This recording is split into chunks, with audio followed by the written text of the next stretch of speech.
As you may recall, intervention groups are skills groups that are brought together to work on areas of need. Groups are formed using assessment results. During skills group instruction, it is important to emphasize that we read to understand. This may be important for students who are developing more slowly. For example, while the word jig is relatively easy to decode, it is not a word that is frequently used in everyday speech. If we don't take a second to explain what it means to do a jig, students may think when we read words, they do not have to make sense. All words are nonsense words. This would have obvious poor effects on reading in the long run. As we look at class-level data to begin identifying intervention groups, we need to think about overall reading development. The TRC shows little variation. All students in this classroom were not reading connected text at benchmark levels. Since there's not much variation, the TRC gives us little helpful information about how to group these students. So, let's look at the class's understanding at word level. Since the WR involves reading real, whole words, we'll look at those data next. These data show us that the vast majority of these students are reading at least some high-frequency words from lists.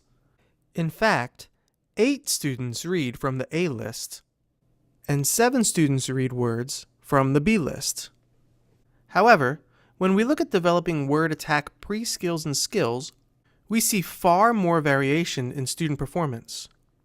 As you may recall, developmentally, the easiest phonemic awareness task assessed is first sound fluency, followed by phonemic segmentation fluency, with nonsense fluency being the most sophisticated skill assessed. The first question I might ask myself is which students had difficulty on the most sophisticated task, and work backwards from there. Our data shows us that 3 students, Rebecca, Meredith, and Catherine, struggled the most on nonsense word fluency. If I look at only those 3 students, 2 have profiles that are similar, Rebecca and Catherine. They both were only able to decode 2 sounds in a minute, but were better at segmenting words. While Rebecca hit the benchmark for PSF, Catherine was in the toss-up category. The third student, Meredith, did far better segmenting words than the other 2.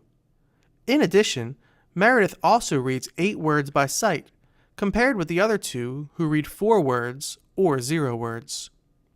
For these reasons, the data suggests that Rebecca and Catherine have the most similar reading profile.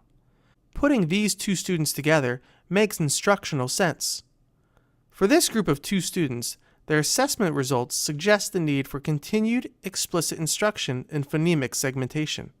However, instead of only doing phonemic awareness instruction, it might be wise to continue segmenting and blending words using letters, or graphemes. Recent research synthesis tells us that the ultimate target skill is decoding symbols into sounds and blending them to make words. Using graphemes is best.